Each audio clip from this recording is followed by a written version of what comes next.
I want to talk to you about a bloke I met named John. Spoke to him on the phone. Now, sure, a lot of you guys are like John listening. So, watch to the end of the video. How many of you have neglected your health and fitness goals for over a year's time? Put your hand up. Say aye. Aye. What makes you think that out of all the years of shit or poor habits that you've had in the past, that all of a sudden you're going to have the know-how to come out of that on the other side? Now, this is where a lot of people go wrong, and this is where John went wrong. John had neglected his health for 10 years. High-functioning human, professional, doctor or surgeon or something like that. Spoke to him on the phone, and John was under the impression that, he could more or less half-ass his way to his health and fitness goals. He said, I used to train with a trainer, I used to be this, I used to be that, but I haven't done anything exercise-wise or dietary-wise for 10 straight years. He said, but I'm looking for somebody. Okay, happy to train you, John. Let's get started if you're ready.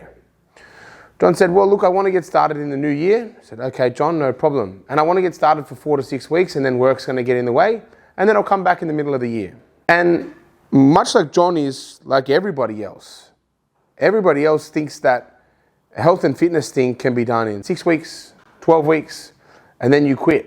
What John doesn't understand, and what you guys might need to understand as well, if you're anything like John, if you can relate to somebody that hasn't trained for a decade and then all of a sudden wants to kick into gear, but they want to do it their way, is that you have to be open to being coached. If you're someone that's had poor eating behaviors and poor exercise behaviors for 10 years straight, you need a coach. There's no way around it. You're not going to all of a sudden wake up with this fire in your belly, ready to make a change. You'll probably do something for 2 months and then go back to normal. So what I want you guys to do, and what I encourage you guys to do, is set out a plan for yourself in terms of what you want to achieve and when, and what the person that you want to look like, acts like, thinks like, and behaves like, so you can become that person. So if I was John, and essentially how the call went, I said, John, sounds like you're not really committing at all. Sounds like work's going to get in the way again, and you're just going to use that as an excuse to fall back on your goals or to fall back on your failures, essentially. Oh, I can't lose weight because of work. Oh, I can't do this because of this. And that might be true to an extent in that it puts pressure on you and makes your life harder.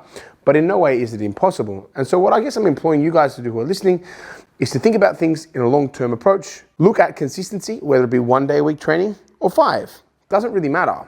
But whatever you can knock out of the park for the foreseeable future, being the next 3 to 5 years, is the best move for you today. If you stop exercising and you neglect your health for 3 to 5 years, those negative health consequences are going to come back, and they're going to come back very hard and fast.